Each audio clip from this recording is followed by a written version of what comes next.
having apparently spent much time plotting against each other, hostile and friendly, hot and cold, is how many came to describe relations between Kibaki and his former ally turned rival turned partner, Raila Odinga. We are friends. Over the period, we struck a very good pattern of working together and comparing notes. Initially, when we started, there was a lot of tension. There was a lot of fears and suspicions among each other. So Kibaki was, of course, under a lot of pressure from his side, his people, and I likewise, because people would tell you that we were losing out. We were being treated like second-class partners in this coalition. I always felt that he had a lot of time for Raila Odinga, and he would have wanted to work with Raila. But I also felt that those around him did not want that to happen. And therefore they made the relationship very frosty. But every time you went for a meeting and both of them were there, the body language between the two of them was very good. But the body language with their aides was very bad, and it became a problem. The rivalry of 2007 had interrupted the flow. But honestly speaking, had the NAC government continued without fights up to the end, there was almost a definite understanding that Raila would succeed Kibaki. And it's something that even deep down in me, I had accepted. Yeah, because really, what else after, it's not just the Kibaki Tosha, even the way he went for the campaign, it was 100%, or shall we say 105% support for the campaign.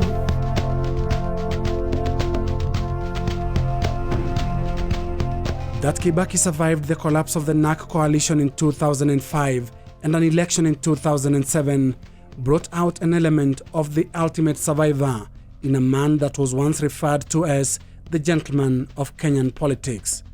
Like Moi, Kibaki made a career out of being undermined. Kibaki is cunning, and he's very good at playing the David, playing weak. And this is a strategy and a tactic that a lot of politicians have used to get power. That sometimes for people to feel safe with your leadership, with your power, you play weak. You behave like you can't hurt a fly until you get power, and then you pick a mallet to kill that very fly. The man is cunning. The man is cunning like nobody else, and he's smart. Everything I went in thinking about Kibaki, I got disabused of.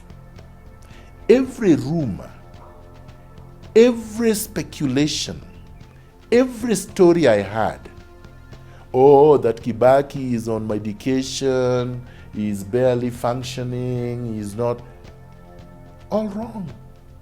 Kibaki never sleeps in meetings. I was amazed. Kibaki can sit in these meetings for 3 hours without dozing off, and without eating anything, and without taking even a refreshment break. He would come there, sit like this, and just be looking at you, saying very little as you go on talking all over the place. You would be cheering without saying anything. So of course, you would get to gauge what everybody else is thinking without you knowing what he's thinking. At the end of the day, if Kibaki comes to a meeting, and this was my experience throughout, and his intention is to stall, meaning that he doesn't want a decision to be made. He will come, he will keep quiet, people will talk, the meeting will be over, and there will be no resolution. So you will back to the status quo. And that's what he did. The status quo meant power remained exactly where it was. Policy decisions that he had made remained exactly where they were. Appointments he had made remained exactly the way they were. If you wanted something done, you would proactively call a meeting, you would bring an agenda, you would make sure there is a resolution, and that would be done. So if he wanted to hang Raila on Mao, the evictions, he did, and that went very quickly. His style of leadership was also constantly criticized, with the then leader of official opposition Uhuru Kenyatta calling Kibaki a see nothing, hear nothing, do nothing president. What was shocking was the people of Kenya expected the president to address himself to the pertinent issues surrounding the origin, Kenyanization, protection, and facilitation of the Atul brothers' activities in Kenya. But instead, he dealt with personal issues that do not concern the people of Kenya, leaving the country bewildered and wondering whether the president is in touch and begging the question as to who is in control. Kibaki was largely hands-off. Unless issues he was very interested in which he could express opinion to a minister how he would like it to go, largely working with him as his minister, you were let to do your work. He was very much hands-off, I think very, very unemotional about a lot of different things. Very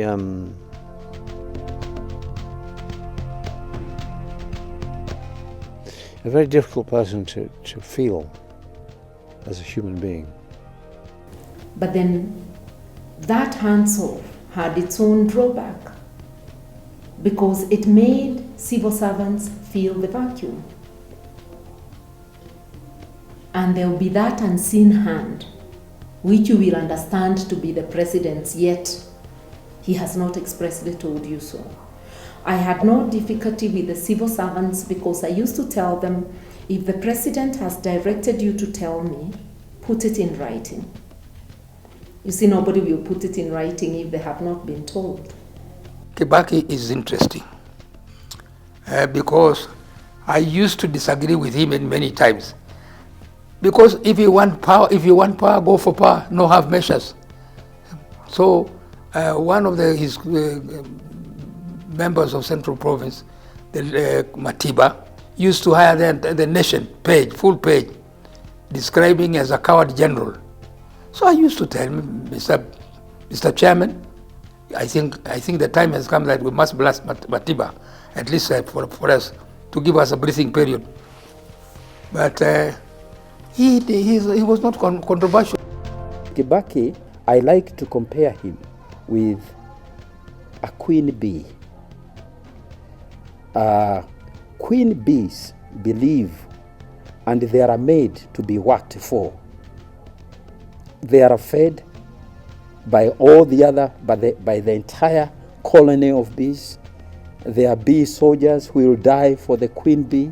There are others who will wear themselves to death, themselves down to death with work trying to collect honey for this queen bee. And the queen bee just sits there doing nothing, everybody working. I think Kibaki believed that he was a queen bee and everybody owed him service. He wasn't into schemes, give this person this, give this person that, bribe that person, bring the team together in this way. No, that was not his bit. It is not true that Kibaki did not know what was going on around him. If that was true, he would not have told Raila that finance ministry is mine because I'm effectively the finance minister. You see, that is very crafty. It's quite Machiavellian. He got what he wanted. The other guy did not. The man was indecisive. Posterity has to judge him correctly. It must judge him as a person who should never have led. Because even when this country wanted him to take a position for its freedom, he never did. For me, One time Kibaki said, I should not be shown an iota of mercy when I was accused for treason. It is this same Kibaki who said that anybody calling for multi-party democracy was the madman of the market who tries to cut a mugumo tree with a razor blade. You cannot say where it was that Kibaki sacrificed either his interests or his life for the greater good. He always waited for causes to come victorious for him to join them. That was Kibaki vintage.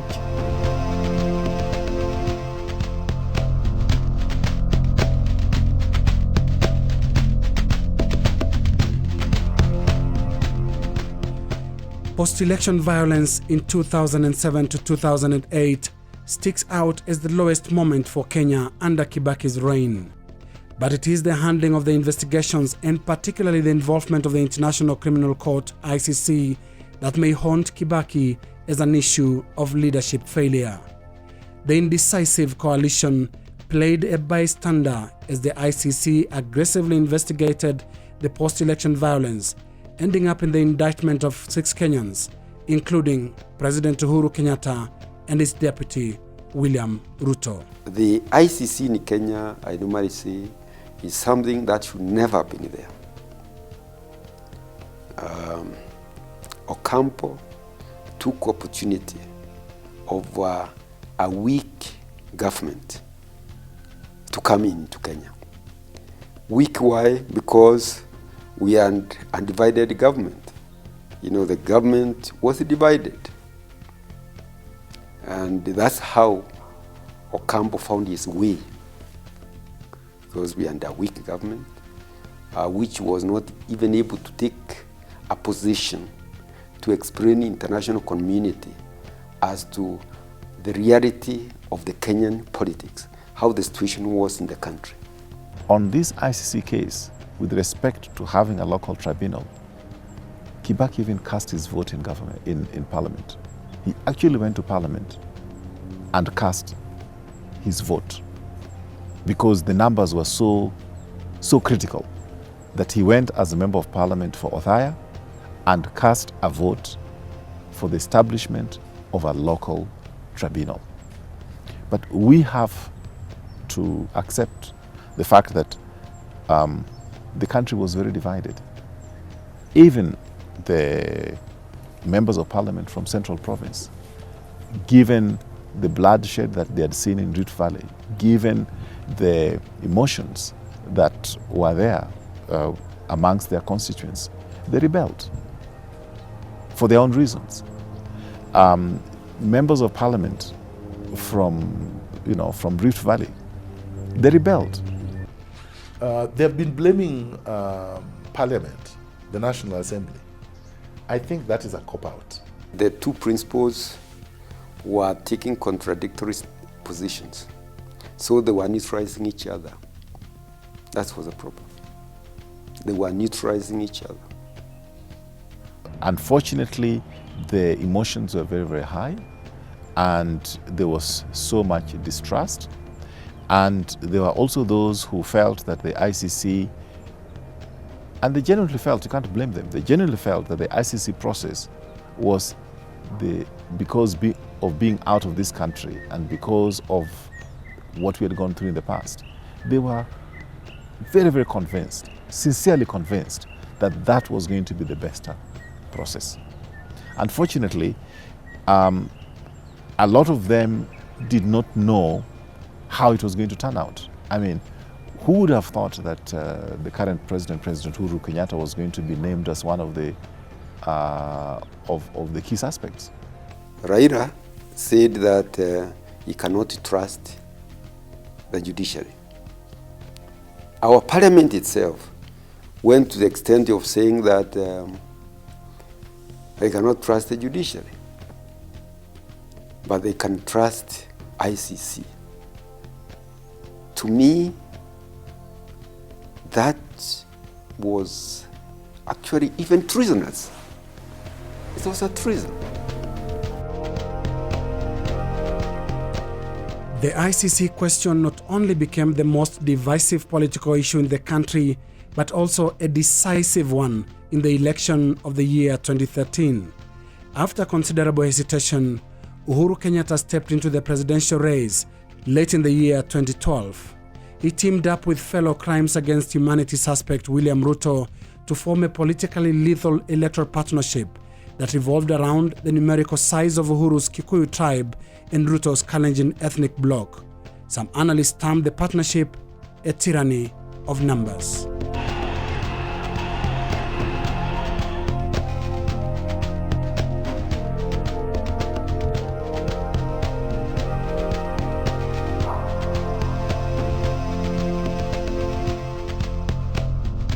On the opposite corner of the electoral contest was Raila Odinga, who had teamed up with his coalition bitter nemesis Kalonzo Musyoka.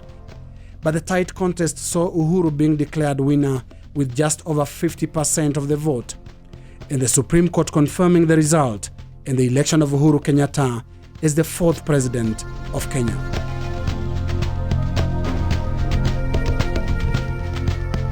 The new president, of course, owes a lot his success to the deputy president. Without Ruto's support, definitely, Uhuru would have found it very difficult. It would not have been possible for him to win because of the tribal equations that we have in this country. But the victors hardly had time to celebrate.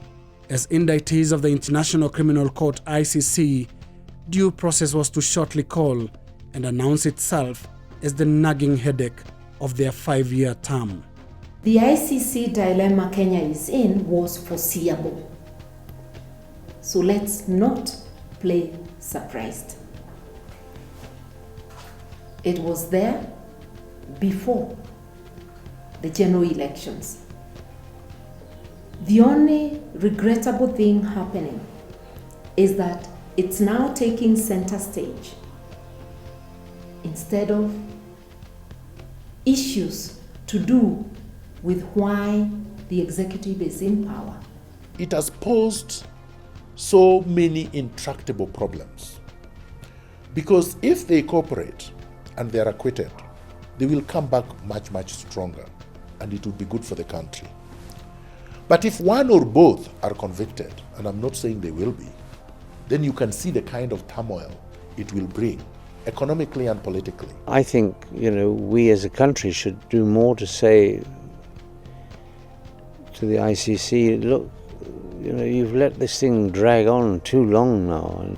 Very unfortunately, the people in power now have only one agenda, and one agenda only, called the ICC. Nothing else. No other problem counts. I cannot blame them. If I was in their position, I would do exactly that. But that's why they should not have sought office. It's an awkward thing, but having declared it a personal challenge, the president should be a man of his word, and it must remain a personal challenge. It has nothing to do with his office. It has something to do with him before he entered the office.